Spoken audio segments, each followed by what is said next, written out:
Le plaisir sexuel, c'est autant une histoire de nombre que de désir. Homme ou femme, on peut être au point zéro sans mal le vivre. Homme ou femme, on peut s'acheter un calendrier de l'Avent coquin pour soi ou pour partager.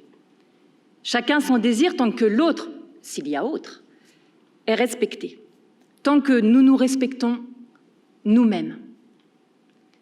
Laissez-moi vous raconter à toutes et à tous comment s'est construit plus particulièrement le plaisir féminin. Nous sommes toutes des rescapées.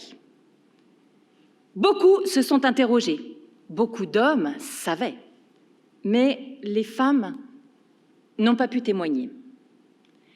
Dans les écrits du XVe et XVIe siècle, on peut lire « Le clitoris est par excellence le siège du plaisir de la femme ». Daniel Arras rapporte qu'à cette époque, la masturbation féminine était acceptée et même recommandée dans le cadre du mariage. La science sait, la fertilisation est liée à la jouissance. Même l'Église, effrayée d'une fornication inutile, la préconise. La Vénus d'Urbain, de Titien, prévue pour un coffre de mariage, est une Vénus qui se touche, nonchalante, lascive, un modèle d'être pour être prête, pour être fécondée, oui, pour un plaisir solitaire, non. Les lois de l'homme et les lois divines considèrent la masturbation comme un crime responsable de cancer, de débilité, de mort. Entre le XVIIIe et le XVIIIe siècle, la masturbation devient une maladie qui porte atteinte à la santé globale et sexuelle. On touche l'horreur des médecins occidentaux, des Français, des Anglais, des Américains, pratiquent l'ablation du clitoris pour ne pas que les petites filles se touchent. Soit il est trop long, c'est signe de débauche, soit il est trop petit, il ne sert à rien. Les clitoris sont brûlés à l'acide, au fer rouge, ligaturés, cautérisés, coupés, écrasés pour calmer les ardeurs des femmes. Mais est-ce une question de hasard ? La médecine découvre les bienfaits du massage de la vulve pour soigner les femmes hystériques. Enfin, bref, on masturbe les femmes pour les faire jouir. Non, mais enfin, Frédéric, mais ça va pas, non, vous n'avez rien compris ou quoi ? Les médecins vous expliquent, tant qu'il n'y a pas pénétration par l'homme, il n'y a pas jouissance. Là, ce dont vous nous parlez, ça s'appelle le paroxysme hystérique, pas un orgasme.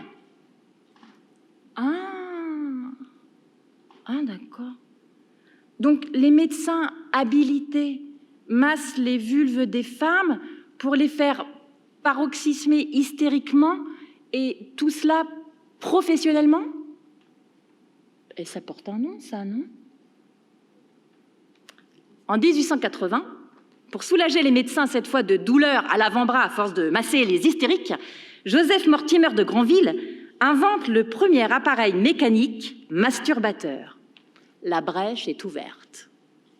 Le vibromasseur est né. S'ensuit une longue hypocrisie pendant tout le XXe siècle. Les magazines promettent jeunesse éternelle aux femmes qui se massent le visage à l'aide d'un appareil électrique qui vibre en vente libre au rayon électroménager de votre magasin le plus proche. Et ça marche. Sauf que non, tout n'est pas si facile. Depuis longtemps, des hommes savent que le plaisir féminin n'est pas une affaire d'hommes. On sait pour le clitoris, on vend des objets pour envoyer les femmes au 7e ciel. Et aujourd'hui, qu'apprend-on à la lecture du rapport du Haut Conseil à l'égalité entre les femmes et les hommes de 2016 sur l'éducation à la sexualité ? À 15 ans, une fille sur 4 ne sait pas qu'elle a un clitoris. Que s'est-il passé ? La banalisation de la masturbation masculine fait se couvrir les cahiers, les murs, les mains des copains de graffitis représentant des pénis dès l'école primaire pour les plus précoces. L'explosion des expressions significatives des activités en solitaire dans la bouche des garçons deviennent communes, récurrentes, symbolisant leur virilité auprès des filles. À quand le graffiti d'un clitoris sur une porte? Quand les filles pourront-elles arguer qu'elles s'en battent le clito? Il faudrait déjà savoir qu'il existe et savoir la tête qu'il a. La science représente le clitoris en 1615, et puis il diminue, et il s'efface peu à peu, et disparaît des planches anatomiques, et il faut attendre 5 ans d'études de médecine et être en spécialisation gynécologie pour en voir ses véritables aspects. Alors, à l'école, un manuel scolaire de collège sur 8 éditeurs, référencé par l'Éducation nationale, le représente, vous savez quand? 2017. Avant, vulve et clitoris étaient passés sous silence, plus de sens, plus d'image. La société laisse les jeunes filles dans la confusion, dans l'ignorance. Alors, le soir, toute seule dans ton lit, quand monte en toi un désir que tu sais satisfaire, tu repenses aux malades que tu as vus dans le métro et tu te dis que si tu fais la même chose, c'est que vraiment t'es une grosse perverse. Tapez 1. Ta mère t'a dit que c'était sale parce que le curé lui a dit que c'était sale, ou bien la copine Ghislaine, en fait, on sait plus trop. Mais en tout cas, tu vas lui désobéir, tu vas tout salir, et ça va se savoir. Tu es foutu. Tapez 2. Si tu penses qu'il y a quelqu'un là-haut qui te regarde, qui te surveille, de toute façon, t'es foutu. Ça va se savoir. Tapez 3. Alors, je fais quoi?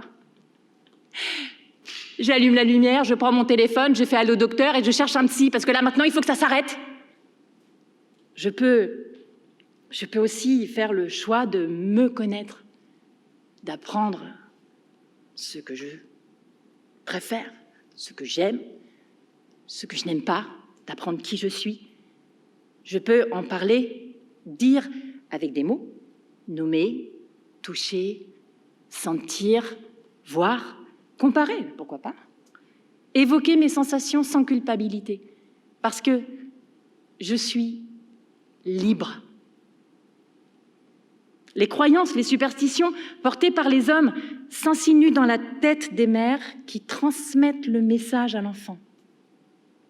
Un matin, en récréation, une petite fille, basket Barbie rose aux pieds, me jette avec désinvolture son gros manteau en plein hiver, elle le jette par terre parce qu'elle a chaud à courir et rire.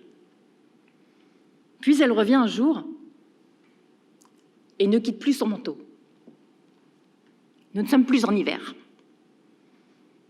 Elle a été excisée, je ne savais pas. Je ne savais pas non plus qu'en plus de la douleur, une des conséquences de l'excision, c'est l'incontinence. Elle a honte. Ses amis se moquent. Elle ne viendra plus. On l'a soustrait à l'éducation. On lui vole son enfance. On lui vole le rêve de rejoindre le monde des femmes libres. On lui vole l'espoir de connaître son propre plaisir. Tout ça pour un mariage. Mais qu'avons-nous fait? Nous avons laissé les hommes nous voler l'histoire du plaisir féminin. Ils l'ont écrite avec le sang de nos mères, de nos filles, de nos petites sœurs. 8 minutes de discours, c'est peu pour se délivrer d'un tel poids historique, mais elles peuvent être aussi les 8 premières minutes d'une histoire que l'on va réécrire ensemble. Merci.